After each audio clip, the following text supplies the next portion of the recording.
पहले सर आपको thank you. और जो यहाँ सब लोग हैं, सारे जो हमारे प्रेस के साथी हैं, उनको गुड मॉर्निंग, नमस्कार। I have learn one Telugu word like अंदर के नमस्कार। सो अंदर की नहीं, अंदर की नमस्कार। मैं सबसे पहले आपका स्वागत करता हूँ और हिंदी में बोलूँगा, इसके लिए आपसे माफ़ी चाहता हूँ। आपकी भाषा तेलुगु है, लेकिन मुझे तेलुगु आती नहीं है। आती तो जरूर तेलुगु में बात करता, क्योंकि हमारी नज़र में, भारत जोड़ो यात्रा की नज़र में, सारी भाषाएं एक समान है। सब भाषा, सारे लोगों की मातृभाषा जो है, उसको हम बराबर का रेस्पेक्ट करते हैं। दूसरा, आप सब लोग लगातार जो है कवर कर रहे हैं भारत जोड़ो यात्रा को। एक सवाल लोग बार बार पूछ रहे हैं कि क्या जोड़ने के लिए निकले हैं। हमारे पास फेविकॉल नहीं है, और जो है हम फेविक्विक भी लेकर के नहीं चल रहे हैं।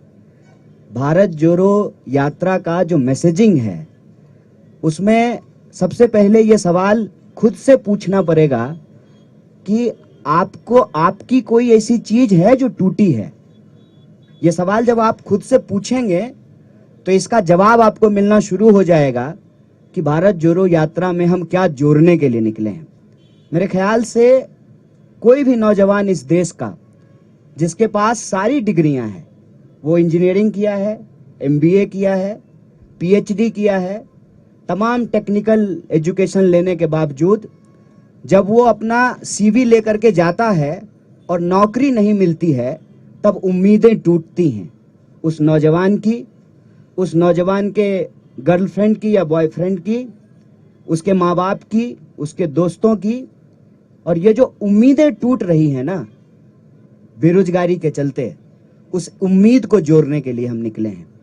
जब आपको ये खबर आती है या आप कोई वीडियो देखते हैं कि किसी इंसान को उसके पहचान के चलते, चाहे तिलक देखकर या टोपी देखकर, उसके साथ मारपीट की जा रही है, उसकी टांगें तोड़ दी गई है, तब आपका दिल टूटता है।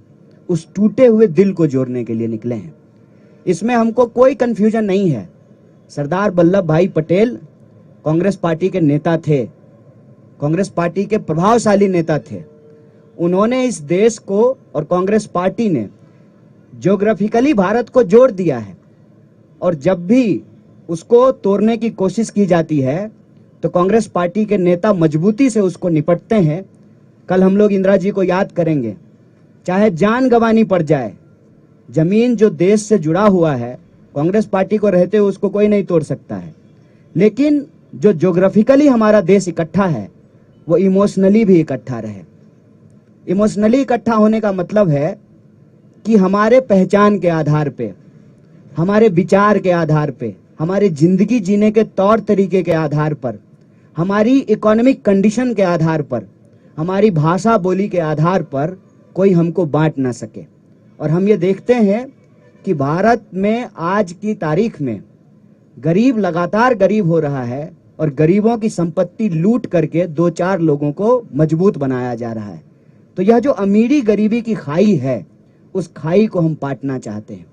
जिस तरीके से आज small scale, medium scale industries बर्बाद हो रहे हैं, नौजवानों को नौकरियां नहीं मिल रही हैं, लाखों पोस्ट जो है वो सरकारी क्षेत्रों में खाली पड़े हुए हैं, वैकेंसीज हैं, उस उम्मीद को हम जोड़ना चाहते हैं। देश के अंदर हम देख रहे हैं कि लगातार राजनीतिक कल्चर ऐसा बनता जा रहा है कि अपने विरोधियों को चुप कराया जाता है। और यह सवाल बार बार लोग पूछते थे, विपक्ष कहाँ है? जो लोग देखना चाहते हैं, आंख में सूरमा लगा करके देख लें, विपक्ष सड़कों पे खड़ा है। कांग्रेस पार्टी पहले भी लड़ रही थी, लेकिन हमारा मैसेज नहीं पहुंच रहा था लोगों तक। तो पार्टी ने यह तय किया कि हम लोगों तक पहुंचेंगे सीधे, बिना किसी सोशल मीडिया या मीडिया के वो रहे, उनका समर्थन जितना मिलना है वो मिले, लेकिन हम सीधे लोगों तक पहुंचेंगे। जैसे महात्मा गांधी सीधे लोगों तक पहुंचते थे, आज राहुल जी सीधे लोगों तक पहुंचने की कोशिश कर रहे हैं। एक तो ये सवाल आज कोई भी ईमानदारी से समझ सकता है कि कांग्रेस पार्टी एक मजबूत विपक्ष की भूमिका सड़कों पे निभा रही है, और सिर्फ कांग्रेस पार्टी निभा रही है। कई बार यह कंफ्यूजन क्रिएट किया जाता है, यहाँ तेलंगाना में भी यह कंफ्यूजन है कि बीजेपी से कौन लड़ेगा। अव्वल तो बीजेपी से लड़ने का क्या मतलब है? अगर बीजेपी से लड़ने का मतलब उसकी ही विचारधारा पे चलना है तो फिर वो कोई लड़ाई नहीं है। उसको कहते हैं हमारे यहाँ कि सूडो बॉक्सिंग हो रहा है। दिन में बॉक्सिंग करेंगे, मीडिया स्टूडियो में बैठ करके बॉक्सिंग करेंगे और शाम में पैग लड़ाएंगे। तुम तुम्हारा, हम हमारा, इधर का बैग उधर, उधर का बैग इधर। ये कोई लड़ाई नहीं है, विचारधारात्मक लड़ाई होती है।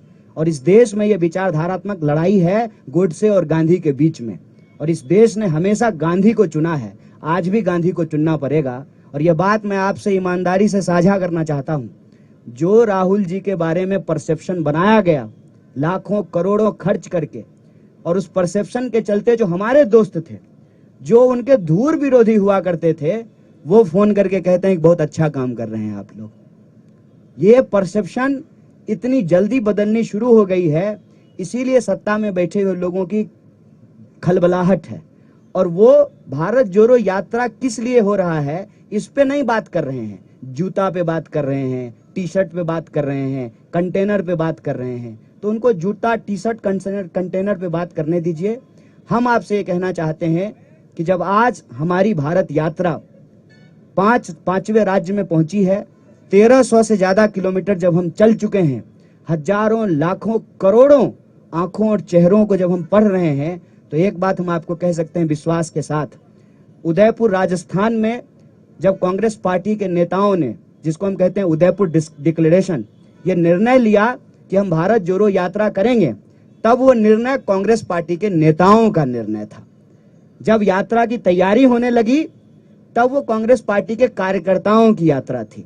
आज जब हम 5वें राज्य में आपके सामने बैठ करके बोल रहे हैं, आत्मविश्वास से बात कहते हैं कि ये यात्रा कांग्रेस पार्टी के नेताओं, कार्यकर्ताओं से आगे बढ़ करके आज के डेट में ये यात्रा देश की यात्रा बन चुकी है, देश के लोगों की यात्रा बन चुकी है, उनके उम्मीदों की यात्रा बन चुकी है। और इस यात्रा का उद्देश्य राजनीतिक, सामाजिक, सांस्कृतिक, आर्थिक तमाम उद्देश्य इसमें एक साथ निहित है कि यह देश जिस तरह से जमीन से जुड़ा हुआ है, जमीन से भी हमारा देश इकट्ठा रहे, इस यात्रा का उद्देश्य है। आप सब लोग आए, हमको सुने, हमारे जो है नेताओं को आप सुन रहे हैं, उनको कवर कर रहे हैं। इसके लिए एक बार फिर से प्रेस के सभी साथियों को बहुत बहुत धन्यवाद, बहुत शुक्रिया।